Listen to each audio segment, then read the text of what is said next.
So good evening and welcome to our 2022 WeQ where we have the privilege of welcoming some very special alumni speakers. And tonight we are going to be focusing on international careers. And before we kind of get started, can I ask everyone to put their videos on? It's really helpful for us as it's a networking event to see each other's faces and a bit easier to connect. And especially when you get to the small groups, that's really, really helpful. So thank you very much for that. For those of you who I've perhaps not yet met, I'm Lisa from the careers team here at KLU. And we have 4 different alumni speakers here tonight to kind of share their stories, share their experiences in the world of building an international career. And I'm hoping that you'll get a lot out of it this evening, that you'll be able to ask all of your questions. So I want to quickly share my screen with you so that you can see the names of the speakers. And here's a top tip, maybe note down those names. I'm always inundated with requests after these events. Can you tell me the names of the speakers again? So this evening, I want to welcome Marco, Diana, Linda, and John. And very shortly, they're going to kind of take it in turns to share their journey, their stories, their experiences for a little while. And really, really looking forward to hearing that. And then what we're going to aim to do after they have shared a little bit is we're going to have a panel discussion where you can ask any questions that you have to all the speakers. And I already have a couple of questions that you've sent to me, but if you can think of other questions that you would like to put to our speakers this evening, can I ask you to put them in the chat? That would be brilliant. And then I will make sure to direct those questions to our lovely 4 speakers when we do the panel discussion. After that, we're going to break into small groups where you will have some time with each of our alumni speakers, and you can ask those perhaps more personal questions in that small group environment where you have a little bit of time and space to ask those questions. So do have a think of what your pressing questions may be. I would ask, as I mentioned, to keep your videos on. And just as a reminder that we are recording tonight's session, and we're going to post it in the next coming days on our wrap-up page on KLU Compass. So you can have a look and see if you appear on that video, your claim to fame for this evening. So yeah, that recording will be made available to you. But just to get an idea of who's with us this evening, can I ask, if you are a current student at KLU, can you give me a wave so I can see who is a current student right now? Brilliant. Lovely. And if you're alumni, can I ask you to give me a quick wave? If you're an alumni member, our 4 speakers. Great, fantastic. And anyone who's perhaps a friend of KLU or something else that is not classified as great, there's a couple of waves. So welcome to you all. It's a real pleasure to see you all this evening. Really nice to see your faces. Without further ado, I don't think there's anything else that I need to cover just now. I'm going to hand it over to our first speaker this evening, which is Marco. And Marco's going to share a little bit. And as I mentioned, as he's speaking, if you think of anything that you would like to have him share further on, then send me the question in the chat. That'd be brilliant. All right, Marco, over to you. All right, thanks a lot for the introduction, and also good evening to all the participants from Europe, and good night from my end, because it's already quite late here. I'm in Cambodia right now, so it's already midnight. But anyhow, I didn't want to miss this opportunity to join today's meeting because I think it's a great chance to share the experiences. And also, I'm curious to get to know the thoughts of the other speakers, and I'm also curious to hear the questions of all participants. And before we get started with the panel discussion, I would like to briefly introduce myself, would like to share some insights about the current expat life that I have, and at the end also give a few pieces of advice. So who am I and what do I currently do? And my name is Marco Herr. Currently, I'm the strategic assistant to the CEO Southeast Asia and Oceania at Renus Logistics, who is responsible for in total 11 countries here. I'm based in Bangkok, Thailand, and I'm currently in for a project in Phnom Penh, Cambodia. I finished the Tricontinental Master last year, and international exposure I had from early on. So it all started basically in my case when I was 16 and had the first chance to do an exchange program in Argentina. So I really liked it, and I always had the dream to work abroad for a certain period of my life. And then while I was still in the US, the opportunity arose to work here in Bangkok in a regional role. And yeah, I had a very good feeling. It matched with my current boss, and then I said yes. So that's how it all started. So here also some pictures to give you some more insights. So here you can see the suitcases. I had 2 suitcases, of course my luggage and my camera. And here on the right hand side you can see a picture with my sister in Frankfurt before I left to Bangkok. So that was in June last year. And then I had to do first of all, unfortunately, the quarantine, because at that time we quite had a lot of restrictions in Thailand.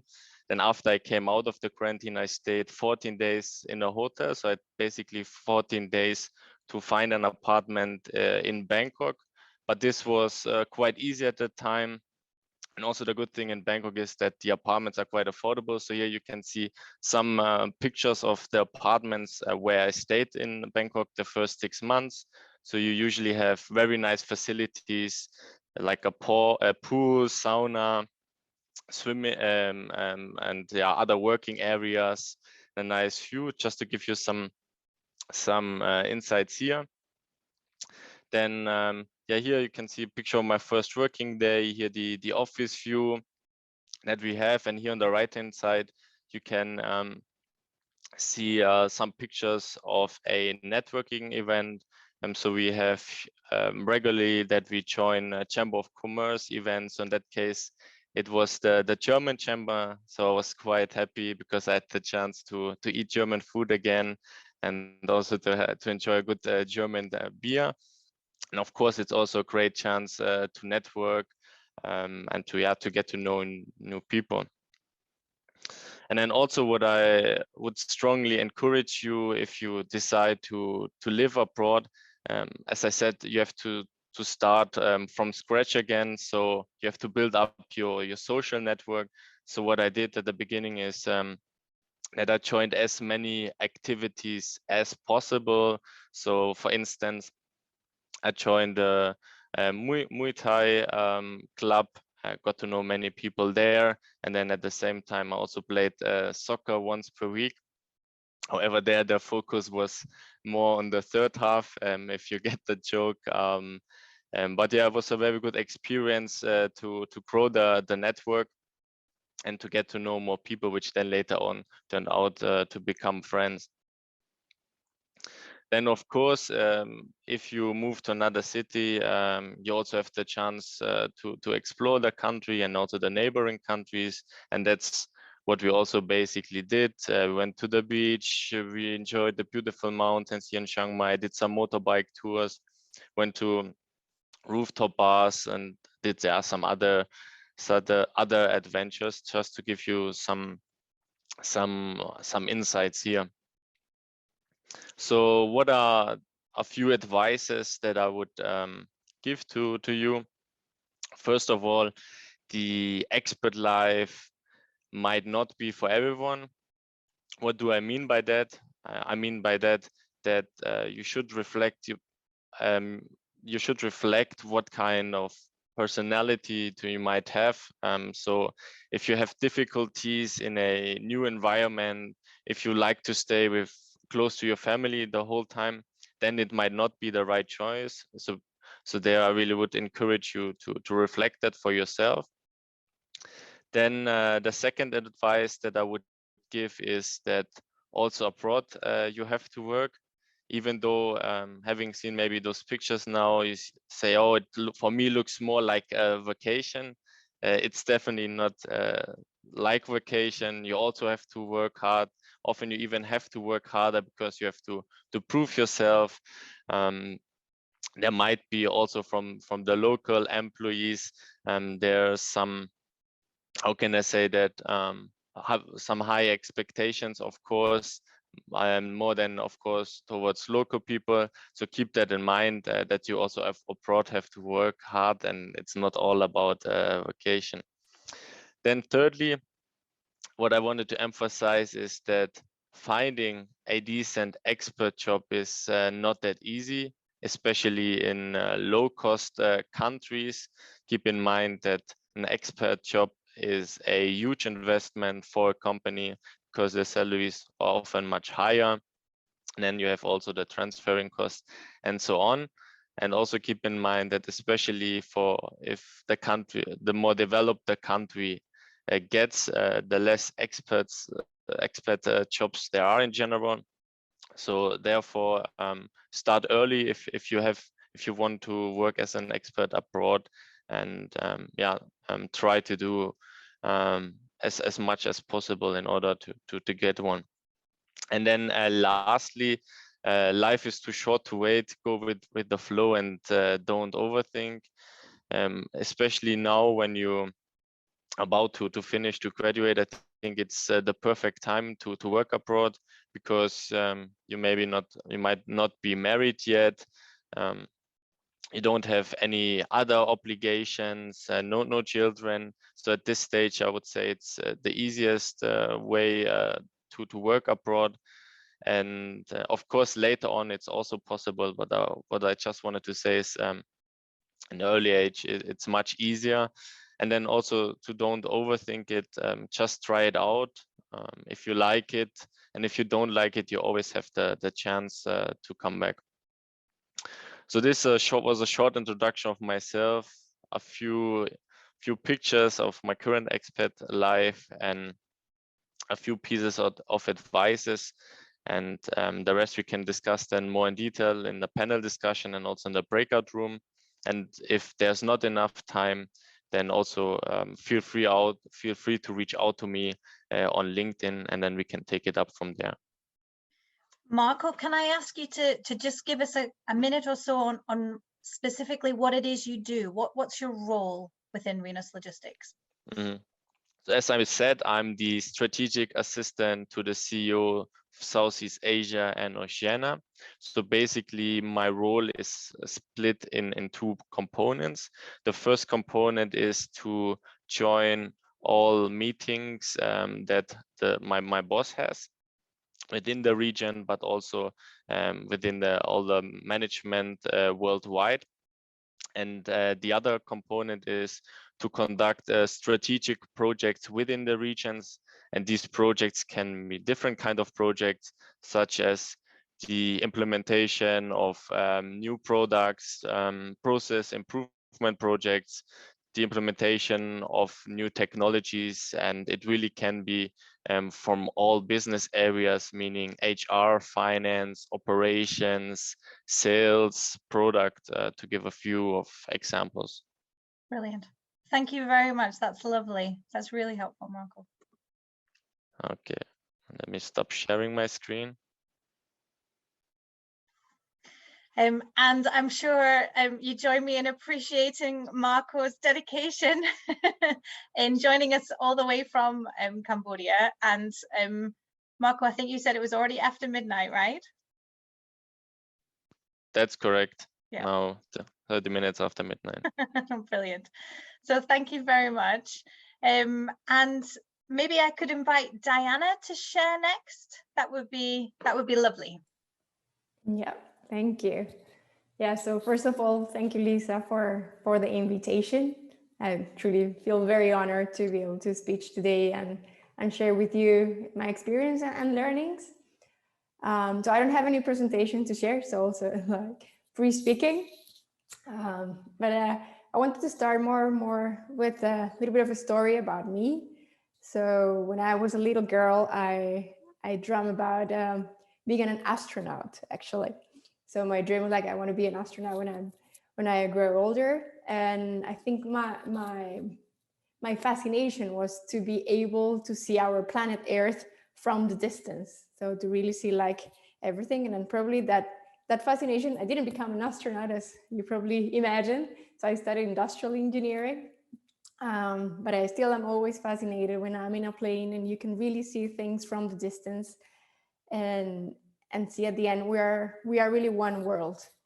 And I think I want to connect this to, if you ask me where am I from, I think that's a difficult question now to answer. I consider myself a citizen of the world.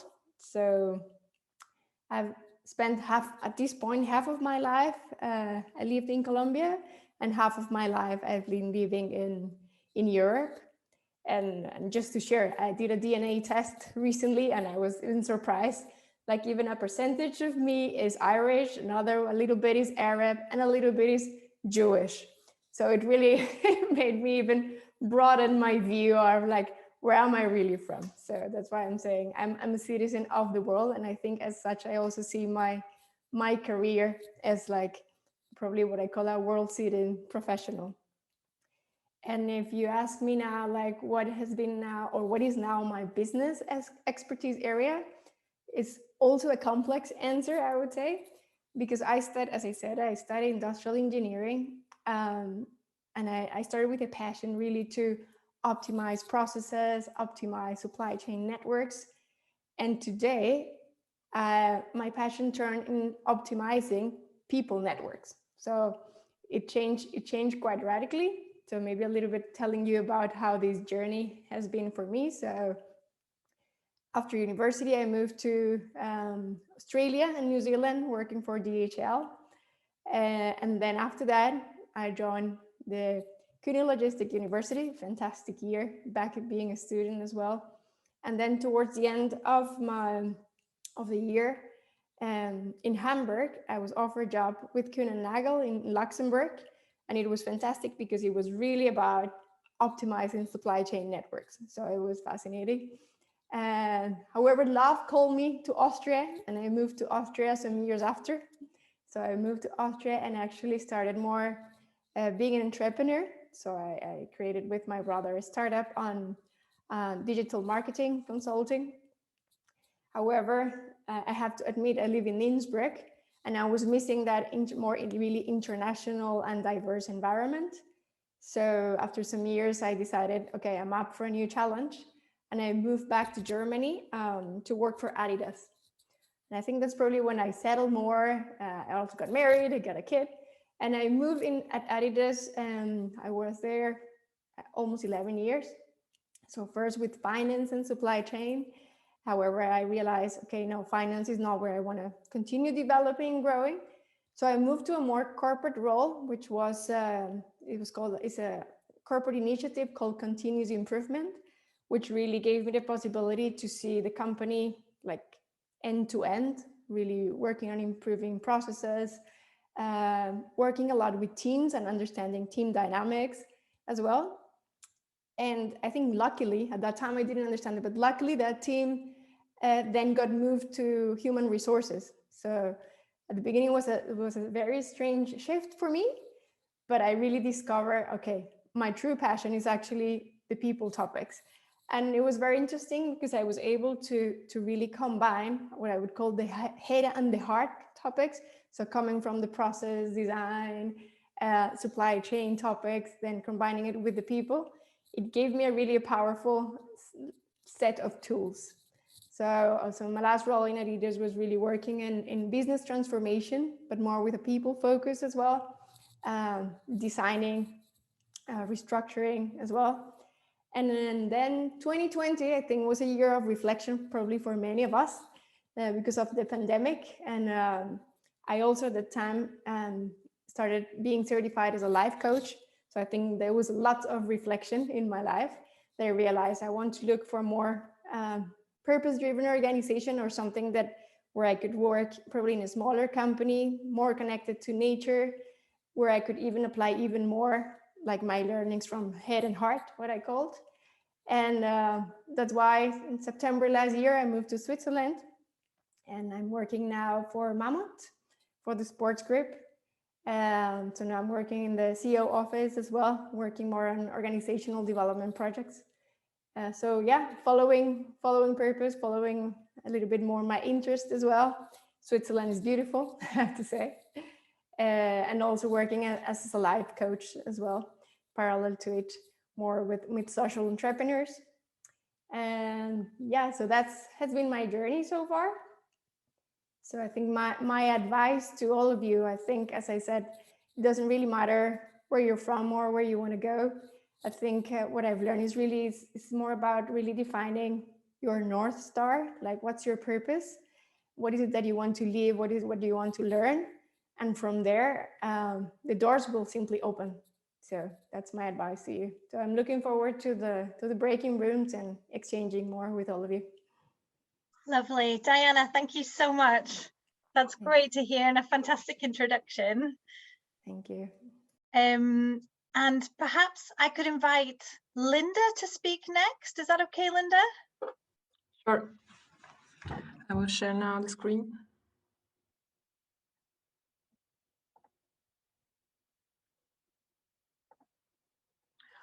I would like to start the pitch with this question, which I actually asked myself quite often as I started my studies at KLU.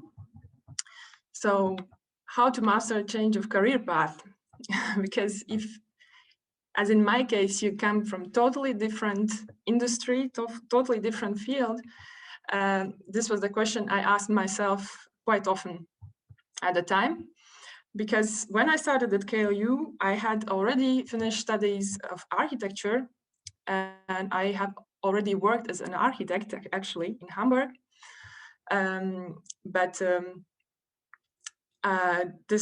Somehow I felt that this wasn't the right fit for me.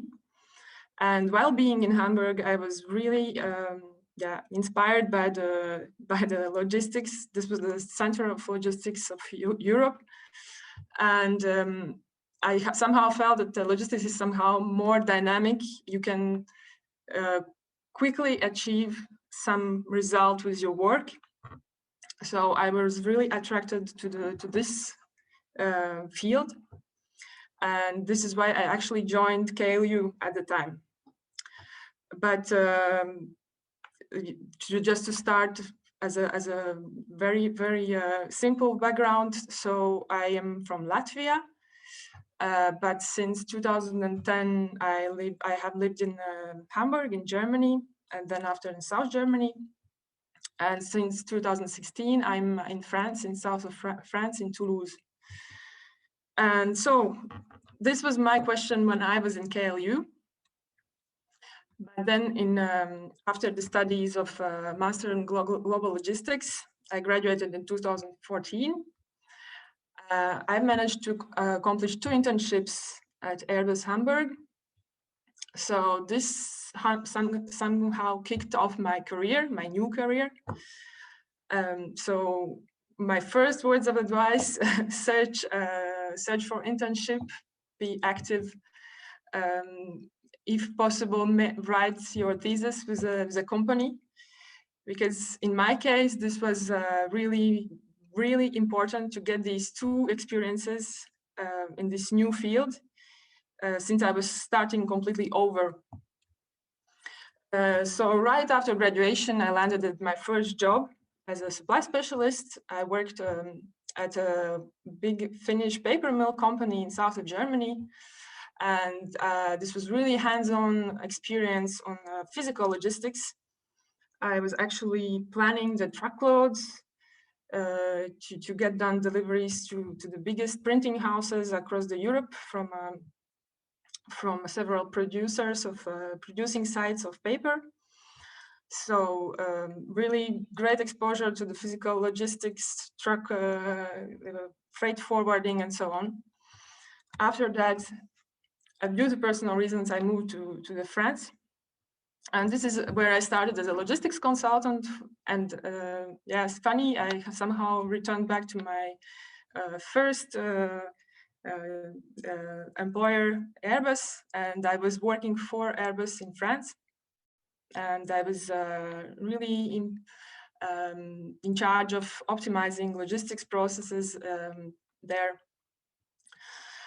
And after my maternity leave, I found a new job at Hydro. It's a Norwegian company,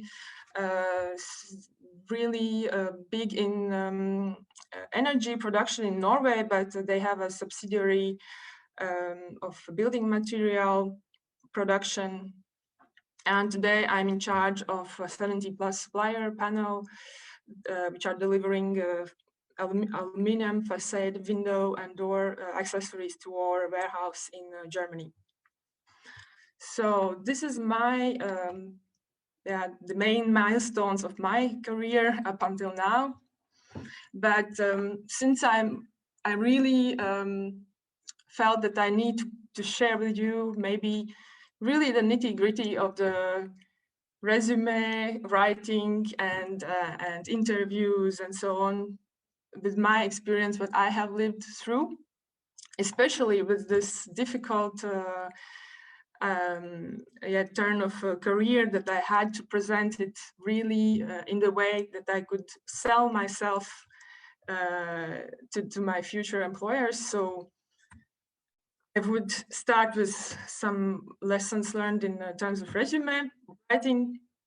And I think that the most and foremost points, it might be really, you might say that this is not so important, but coherence in your path is really important. And the same coherence you should be searching also in your visual. So just to give you some example why this is important. If I'm, as a recruiter, would receive 200 resumes, I would not search for the strengths. I would search why I should reject to end up with, I don't know, 10 or short list of 3. What I think that is really important as well to show how your previous experience could add value to company. What I think is really works really well, that you throw in some numbers. If you had a chance to optimize something or decrease some kind of error rate by percentage, just throw it in there. It might not necessarily be really precise, but I could say that this makes a really good impression and really could impress your future employer. And this is my personal example, which I wrote quite recently. So there's some important points that I somehow tied in my previous career path. So how having this background in architecture will help in this future role. Then I threw in that in my previous position, I managed to optimize payloads and so save on 20% on transportation costs. And and in general, that I bring 4+ years of business know-how and logistics. And I must say this is something that works really well with recruiters. And so when you get past the resume, then you might be invited to the interview. And so in general, I think there are 3 pillars when you want to be successful in job. So one is skills, and second one is knowledge, and the third one is attitude. And if you have gotten so far and you have been invited into interview, that the company, I think they already know that you have the necessary skills to do the job, that now they want to test your attitude, if you have a right attitude to do the job. And the questions about attitude sometimes are disguised as questions about the job itself. Like, tell me about your time you had to deal with adversity or challenging personalities and so on. But in the end, they want to know how will you react in this situation? So how your attitude will be. And sometimes with these kind of questions, these can be some kind of red flags about the real atmosphere in the company. If they're asking lots of questions about how you're managing stress and how you're dealing with competing priorities, then maybe you should also think that maybe in this job, there are a lot of stress. There are maybe more to the workload than one person can handle. And they are asking this to you just to be sure that you will not break down at first difficulty. And what I can suggest even more, then maybe you take notes. So if there would be these kind of questions, so in the retrospect, you can come back and see. Well, they talked about a lot of stress. So maybe maybe the company is in a really stressful atmosphere there, and there will be more to the workload than I can handle. And so you can also make your decision more informed than if you wouldn't have taken the notes. And I would really encourage also to ask the questions. So my favorite ones up until now. So what the success looks like in this role. If your hiring manager is unable to answer this question, so how should you be able to do the role then? And also about the newcomer, what is expected from newcomer in 30, 60, 90 days. This is also the good way to see if they are prepared to welcome you, if they have a plan, and if you will not be left alone to be thrown to the wolves. And the last one, well, it's a tricky one, but if you are courageous, you can ask, what is your favorite, least favorite thing about working here? And yeah, if they say people, I would be a little bit suspicious. Yeah, so these were my words of wisdom. Linda, that was brilliant. I love your lessons learned. It could be taken directly from the career skills course. That's fantastic. Thank you very much. That's lovely. And lastly, but most definitely not least, and John, you have plenty of time.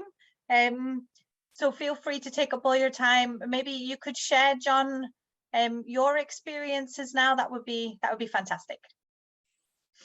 Well, thank you.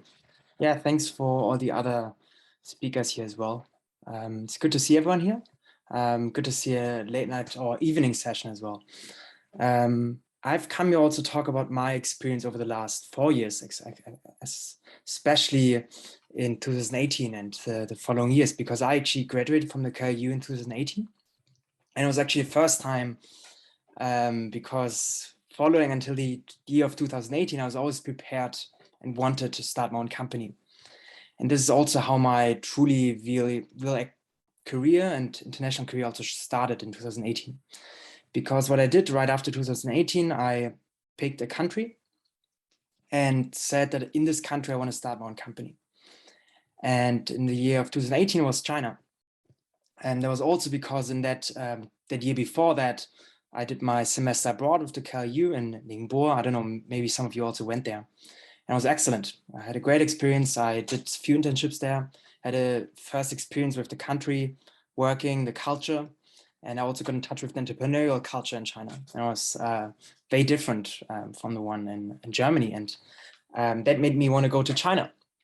So right after, even before the graduation, I actually missed my graduation. I went straight to China and actually learned the language. Because for me, something very important was to learn the language of the country I'm going to. And I think also for everyone who's going to a certain country to work, I think the language is actually a huge part. I know it's not always easy, but it breaks down certain walls that otherwise will have to be faced at some point.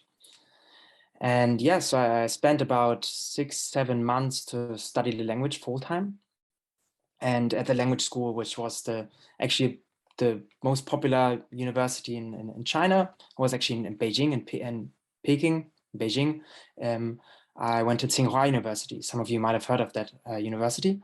And I specifically chose Beijing because it's a country it's a city with the biggest amount of tech talent. Because I want to start one company, I was thinking, hey, why not Beijing with the biggest amount of tech talent? So I think also for those wanting to go abroad, selecting a country and the city in that country is very important because it's the launch pad of your international career right there. So yeah, going to Beijing after 8 months, I started my first company with my co-founder I actually met at the university. Because these 8 months were so important to me because it was the start of my experience there, that I built up a network in a country I've been to before once, but never had really an actual, a huge network there. So I had to build everything up from scratch. And the university was a great launchpad because directly getting a job from abroad in China is very difficult. Anyway, so what I did then, for about 1.5 years, I worked on my first startup. It was a crazy experience for me now I'm 25. At that point, I was 22 years old.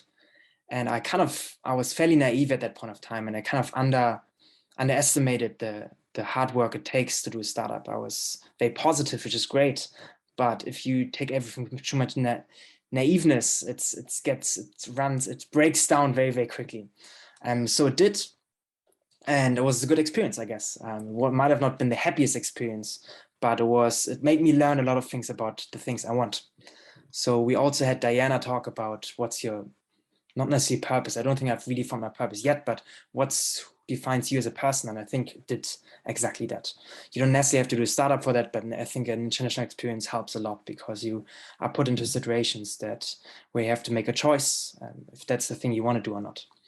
And that 1.5 years, it was quite tough, but a great experience. We built a startup which was for influencers. We did a data analytics board for the influencers in China. And for me was a personal failure because I left that startup and my co-founder is still running it up to even today. But we had very major ethical differences. So that's when I was saying you have to make decisions. And I think especially for me, kind of starting young in that point, I never really had to make a choice for my ethics.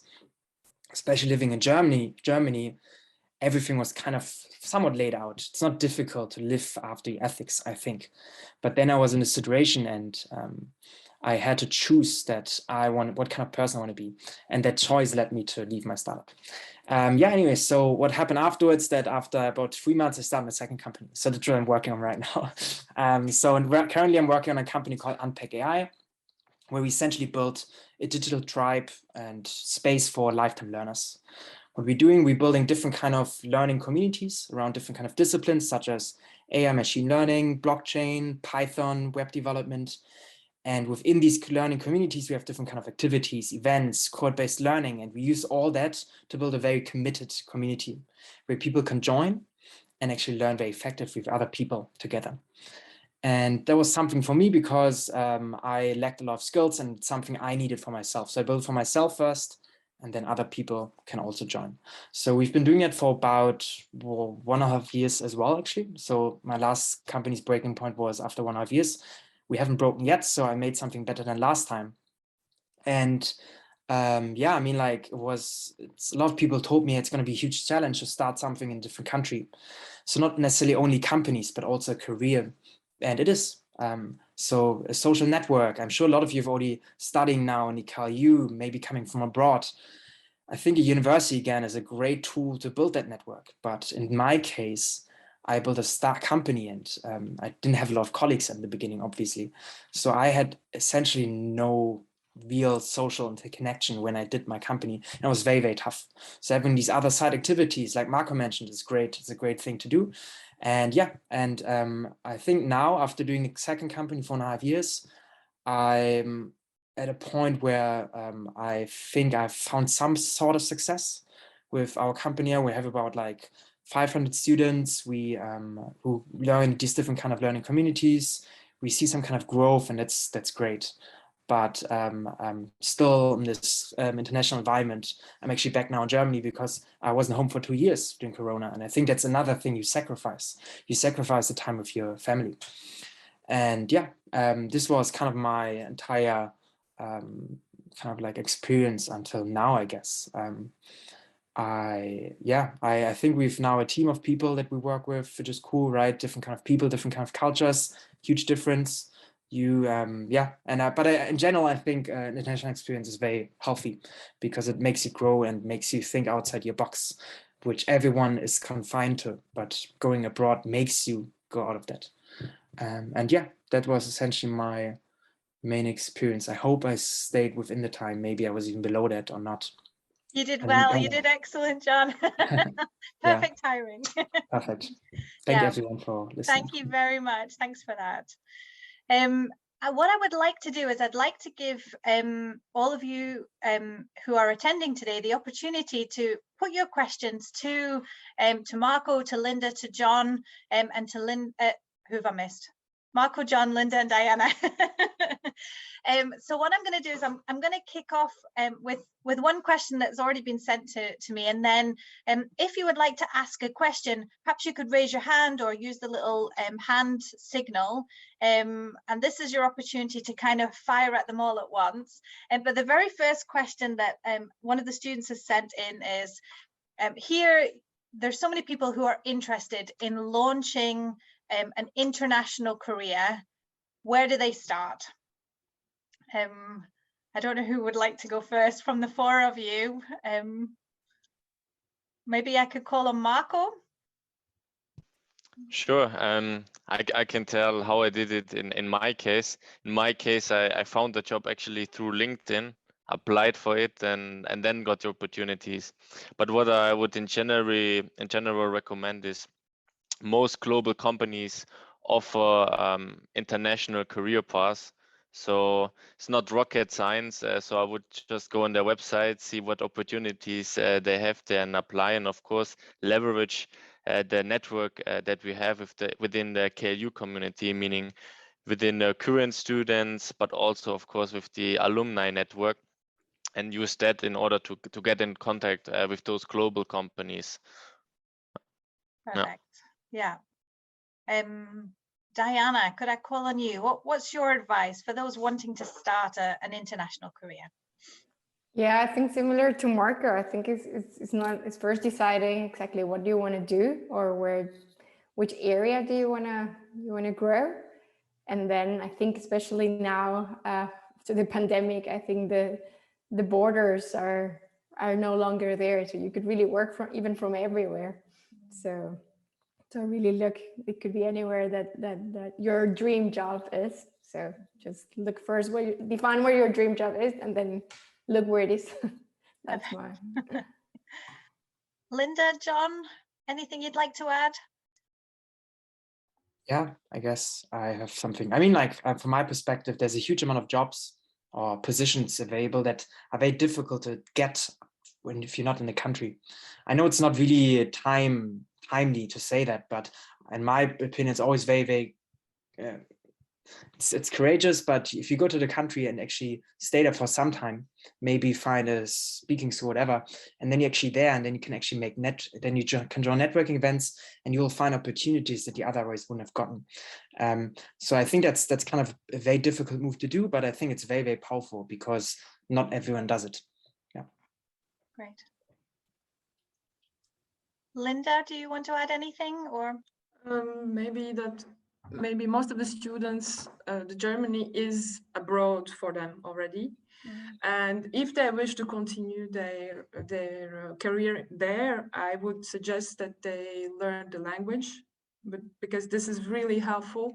Even if this job require less or none of German, it's always really good to yeah, even pick up some if you are moving somewhere. I always encourage to learn the language whenever you go. Yeah. Excellent. Now I see Kenneth, you've got your hand up. Have you got a question for the panel? Yes. It's actually not my case, but I'm asking for a friend or some friends who are internationals and have their masters and some internships in their countries, and maybe they don't speak that well German, and they're seriously struggling to find a job here. And maybe you have some really good advice or some small nuggets or whatever to get a job maybe for international students here. So international students here in Germany. Yeah. Mm-hmm. Any of our four speakers like to volunteer? Yeah, I mean, I can start. I think, of course, it's a huge benefit if you speak the language. That definitely opens you many more doors. But as well, as I said, there are many international companies where the business language is English. I think that's, for example, the case of Adidas. Like there's many people that actually don't speak a word of German in there. And there are many other international companies that are turning more into business language to be just English, to really attract talent from all over the world. Thanks, Diana. I have also a quick comment on that. I think here the choice of city also matters a lot. I think maybe Hamburg might not necessarily not the easiest choice, but I think Berlin, at least most of my friends who don't speak German, most of them are based in Berlin because they have all the jobs there. So I think Berlin is probably the best opportunity. Again, I'm not sure if it's how timely it is. I haven't worked in Germany forever anyway. So, but yeah, that would be my my comment. I would suggest as well what I used in my case. I went to the bookstore and just picked the German written books on how to land a job interview or how to prepare for interview. There was really a good one with example questions and the good answer, and in opposite you had a bad answer, so you could really understand what the bad answer was doing wrong and so on. Yeah, that I wouldn't shy off from the German jobs, which the ground rule is the usual one. If the job posting is in German, try to apply in German. If the job posting is English, go for English. But and if you have a German native speaker friend, just nag him to correct your application or to just to train yourself with some questions that might be asked, because the training beforehand is really essential, because in that case you will not be caught off guard and you will be simply prepared. Brilliant. Thanks, Linda. Anything else from the panel on that question?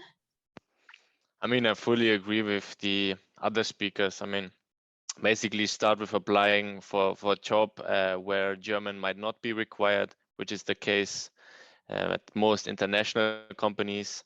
And while you're working for those companies, you can start learning German, and then you enlarge the number of potential target companies you can work for. Yep. Brilliant. Now I see Reza's got his hand up. Do you want to ask a question? You're on mute just now. You'll have to unmute yourself. Oh, sorry. First of all, thank you for the session. And I have a question from Linda. Linda mentions that we do our master thesis with a company. Yeah? And I want to ask her, how would be the process like? Does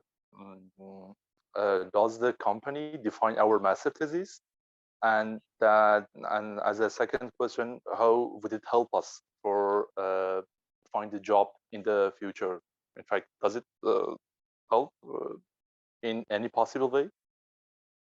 Well, in my case, it helped a lot because, you know, I had this different background and I need to desperately, I needed to get a new experience in this new field due to this career path change. But master thesis with a company, it might be quite a limitation actually, because, you know, my master thesis, I couldn't share with anyone. It was a disclosure agreements and so on. And I found it somehow as well, yeah, a pity because I invested so much work in it and I cannot even share with my own university. But in the end, in my case, I really thought about this experience, which I needed desperately. And for my thesis, actually, I started to search for a thesis already during my internship. So once I was doing the internship, I already planned. I spoke with my manager. I thought, listen, maybe you have a project for me, which I could maybe write a thesis on it. Do you have a huge problem to solve, or do you have a process to repair? And this is how I managed to get this thesis project. But it can be limiting. I mean, it's really sometimes companies are really not willing to disclose the information, and so due to the, I don't know, they they are afraid that someone could steal their their great idea. But it might be limiting. But if you are in need of experience, go for a thesis with a company because it counts as another internship in the end. Well, thank you. And at the end, all in all, are you happy with that you did your master thesis with a company? I am happy because I was happy also at the time because it gave another point to discuss during the interview with a future employer. So another points of experience that I could say, listen, I did that during my master thesis internship, and this somehow makes the experience more enriching. So I definitely recommend, unless you wish to find out some kind of topic during your master thesis which you absolutely want to share with the world, then maybe go then solo with a professor. Brilliant. Thank you very much, Reza. Has anybody else got a question? Then perhaps raise your hand and we can ask that to the panel. Yes, Noel. Hallo alles, ich spreche ein bisschen Deutsch. Okay, so I'm from Yai, Argentina. Perhaps I will do an exchange because we have the association with KLU. So I'm looking forward to start an international career. Do you think KLU and Hamburg is a good place to start it? Here's a bit of marketing for you guys. Would anyone like to respond? Is KLU in Hamburg a good place to start an international career? Did I understand that correctly? That was the question, right? Mm-hmm. Yeah, perfect. I know it's the other way around for you guys, but Marco, sorry. Mm-hmm. Noel, a very good question, and I would definitely say that Hamburg is a great start for your international career. Why? Because you have a lot of global international companies here, and second, Hamburg is one of, I would say, the best city to start your logistics career, because you have many logistics companies that are based here, and you have a very strong network with the Kühne Logistics University. So most global players are aware of these universities, and it's much easier for you then to be considered during the application process. And from after you gain in some experience here, it will be very easy for you then to also move to other countries together with the company you're working for. Super. John or Linda, Diana, any thoughts? I think the KLU in particular, I think is a good choice in regards also connection to Kühne Nagel. I think it's actually pretty good. Also, it's quite international here, so you have a lot of international expertise also from the KU themselves to actually help you. In regards to Hamburg, I think it depends. If you want to go into logistics, career in logistics, then I think Hamburg would be quite a good choice. But again, I think still in regards to, you know, tech, I know Hamburg also has an efforts. I would still put Berlin over Hamburg. But I think for specifically logistics, Hamburg would be a good city and a good place to go. Yeah, agree. Great. I'll couple more minutes in case anybody has. Does anyone else have a question for the panel? So in a few moments, you'll get the chance to put forward individual questions, but this is for all four. Ruth, what's your question? Okay, yes. Thank you so much for this session. I really appreciate giving us an insight into your personal lives and motivating us. It's highly appreciated. And I think the question I want to ask has to do with, I think it was Linda that talked about the career change. So for me personally, I'm coming from a background of pharmacy, which is entirely different to logistics and supply chain, but I'm determined to do it, and that's why I'm here in my final semester, and thankfully I'll be graduating in the next couple of months. So I think my question basically is, how were you able to follow through with the transition processes? Did you have initial fears? Did you have anything that's made you feel like you made the wrong choice? And if the answer is no, what were the encouraging factors you had, and what were those things that kept you moving on? Good question. Well, as I said, yeah, it can be really challenging when you are really you have these peers that are all coming from already from business backgrounds. They already have bachelors of business administration and whatnot, and of course it might be intimidating.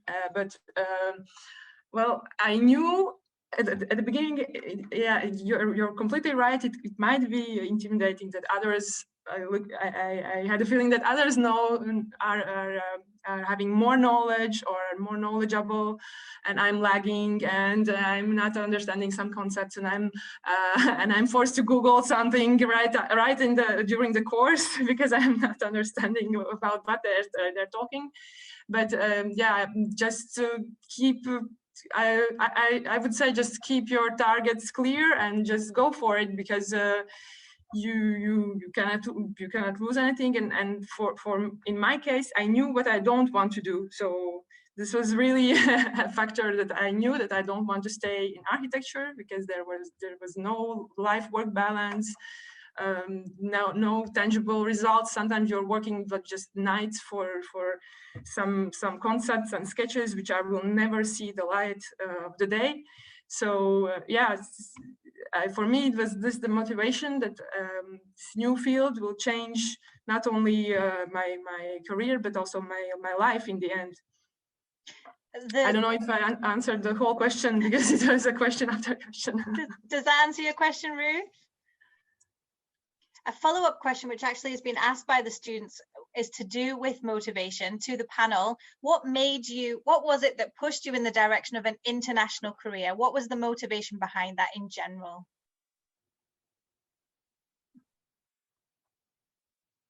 It's for me, the question? For all four, if that's okay. Four. Yeah. Maybe you want to go first, Linda. For me, I mean, starting at KLU, I knew that we will start I was already not in my country. And it went on from there naturally. I mean, I stayed then in Germany. I landed the first job in Germany, and then France. It was somehow natural for me. So I'm not the right person maybe to ask the motivators. Yeah. Okay, maybe I can. I mean, so I was born in Germany and then went to KLU, but I think the KLU in general is already the alternative international choice as opposed to a German local university. So I think the motivation, why did we go to KLU? I think it's the international environment, obviously, the ability to kind of get in touch with other cultures. I don't think, yeah, I mean, I think it's pretty much everyone is on the same page here, why kind of internationally, why the benefits are. The benefits are kind of like open yourself up to more other kind of cultures, environments, which kind of make you up your own biases and kind of like question yourself more. And I think it's very, very important. Thanks, John. Yeah, I fully agree with what John just said. And also, if you go to a new country, and I think John mentioned it earlier, you have to start from scratch again. So it's a new challenge, a new environment, a new culture, new language. So you learn so much, and especially in a young age, we really need to focus on learning as much as possible. And if you're exposed to another country, this will definitely boost your career path by learning that much in that new environment. Yeah, and I'll connect my answer also to what they're saying. I think it's the love for learning, because it's totally like, if you start in a new country, everything's new. You need to start building new relationships, building understanding the culture. I think for me, it probably started at university. I was part of a student organization. I don't know if you know them. It's called ISEC, where we had the opportunity to both receive a lot of people from different countries and as well send a lot of people to different countries. So it really breaks a lot of stereotypes.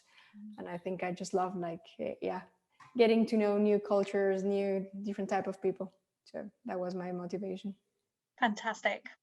Well, I want to give you all the opportunity to kind of spend a little bit closer time with each of the speakers. So I'm going to put you into breakout rooms shortly, and I think we have everyone back in the main room now. And I hope that those breakout rooms were helpful, that you were able to pose your questions and find out more about what it is to work abroad. I really want to take the opportunity to thank our speakers tonight. Marco and Diana and Linda and John, guys, you were great. Loved your input, really loved how honest you were, and just sharing your stories, and it was really helpful and insightful for us. So we really, really appreciate you taking the time tonight to share with us. And for everyone else, we can conclude this evening. I thank you for your participation, for joining us tonight, for asking your questions, and I hope it's been helpful for you as well. Do have a look on the wrap-up page, and some of the things that Linda was saying at the beginning about making sure your CV is sharp, making sure that you're prepared for interviews. You're all aware already, but we want to support you in that as well in the careers team. So do reach out to us, and we want to support you as best we can. And we know how important these things are when it comes to pursuing an international career. But I wish you all a lovely, lovely evening. I'm going to ask the speakers to just stay behind for a couple of minutes, but to everyone else, thank you very much for joining, and have a lovely evening, and hopefully we'll see each other soon.